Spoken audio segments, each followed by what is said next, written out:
जय भीम साथियों। आज का ये वीडियो बहुत ही विशेष है। हरियाणा के विधानसभा चुनाव को लेकर है। साथियों, आने वाली 5 अक्टूबर को हरियाणा के अंदर वोटिंग होनी है और अब ये हरियाणा तय करेगा कि आने वाले हरियाणा में इस बार मुख्यमंत्री कौन बनेगा, किसके हाथ में सत्ता जाएगी। तो साथियों, इस विषय पर हमसे लोग पूछ रहे हैं, फ़ोन कॉल के माध्यम से पूछ रहे हैं, मैसेज कर रहे हैं कि भैया हम किसको वोट करें, किसको ना करें, और आखिर किसको हम जिताएं। तो आज हम इसी मुद्दे को लेकर बात करने आए हैं कि आखिर हम हरियाणा विधानसभा चुनावों के अंदर किसको वोट करें। आज हम ये क्लियर करेंगे कि आप सब किसको वोट करना चाहिए आप सबको। साथियों, सबसे पहले आपको बताना चाहता हूँ कि भारतीय जनता पार्टी पिछले 15 सालों से वहाँ पे शासन कर रही है हरियाणा के अंदर। तो फिर बार आप लोगों को अगर उसी भारतीय जनता पार्टी को वोट देने का मतलब है कि अपने गले में फांसी का फंदा डालना। तो साथियों, डॉक्टर बाबा साहब अम्बेडकर एक बात कहते थे कि मेरे जीते जी तो छोड़ो, मेरे मरने के बाद भी आप लोग कांग्रेस पार्टी का एक चमन्नी का मेंबर भी मत बनना। और साहब कांसीराम भी ये कहते थे कि आप लोगों को अपने वोट की रक्षा खुद करनी है, और किस तरीके से करनी है, जिस तरीके से आप अपने बहन बेटियों के मान सम्मान की रक्षा करते हैं, ठीक उसी प्रकार से आपको अपने वोटों की रक्षा करनी है। साथियों, इस समय हरियाणा के अंदर इनेलो बहुजन समाज पार्टी और जेजेपी आज़ाद समाज पार्टी का गठबंधन है। साथियों, हम तो चाहते थे कि ये सभी पार्टियां एकजुट होकर चुनाव लड़ें, लेकिन साथियों एक तरफ अगर हम देखें तो इनेलो और जेजेपी भी एक ही विचारधारा की पार्टियां हैं, और इस तरफ देखें तो बहुजन समाज पार्टी और आज़ाद समाज पार्टी भी दोनों एक ही विचारधारा की पार्टियां हैं, जो कि फूले साहू अम्बेडकर की विचारधारा को फॉलो करने वाली और साहब कांसीराम के आर्थिक मुक्ति आंदोलन और सामाजिक परिवर्तन को आगे बढ़ाने वाली पार्टियां हैं। लेकिन साथियों, ये सब अलग अलग चुनाव लड़ रहे हैं। लेकिन मेरा मानना है कि ये सभी अगर एकजुट होकर चुनाव लड़ते तो हरियाणा के अंदर भाजपा और कांग्रेस का कोई अस्तित्व नहीं होता।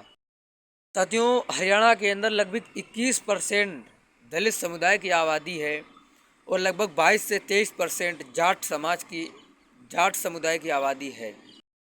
साथियों, बहुजन समाज की आबादी हरियाणा के अंदर बहुत ज़्यादा है।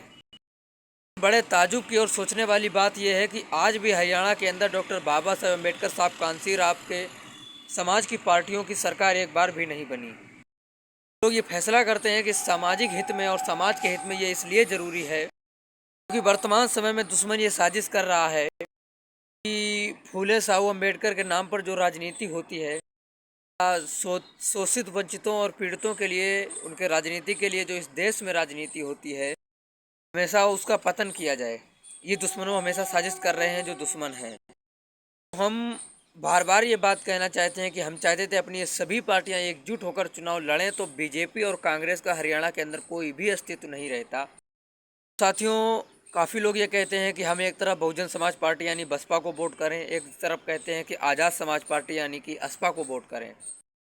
काफ़ी लोग ये सोचते हैं कि हम बीजेपी यानी भारतीय जनता पार्टी को वोट करें और कांग्रेस को वोट करें। तो अगर भारतीय जनता पार्टी को आप लोग वोट कर रहे हैं तो ये फांसी का फंदा आप लोग अपने गले में खुद ही डाल रहे हैं और आप लोग मौत का कारण अपने हाथ से बन रहे हैं। तो आज की इस वीडियो में हम बिल्कुल क्लियर करने वाले हैं आपको किस पार्टी को वोट करना है, तो इस वीडियो को ध्यान से देखें और सुनें। साथियों, हम ये कहना चाहते हैं कि जहाँ पर अपनी बहुजन समाज पार्टी यानी बीएसपी का कैंडिडेट मजबूत हो, वहाँ पर बहुजन समाज पार्टी को वोट देकर केंद्र के अंदर भेजें और उसको वोट करें। और दूसरी तरफ जहाँ पे आज़ाद समाज पार्टी यानी कि असपा का कैंडिडेट मजबूत हो, वहाँ पर आज़ाद समाज पार्टी को भारी से भारी बहुमत में वोट देकर सत्ता के अंदर भेजें, केंद्र के अंदर भेजें। क्योंकि साथियों, जब बहुत दुश्मन तमाम सारी पार्टियों को जिताकर विधानसभा के अंदर भेज सकता है तो हम लोग क्यों नहीं। और क्योंकि हमारे नेता भी एकजुट नहीं हो रहे हैं तो अब इनको एकजुट करने का समय नहीं रह गया, क्योंकि 5 अक्टूबर को हरियाणा के अंदर वोटिंग होनी है और ये हरियाणा का समाज ये तय करेगा कि सत्ता किसके हाथ में जाएगी और किसके हाथ में सत्ता रहेगी।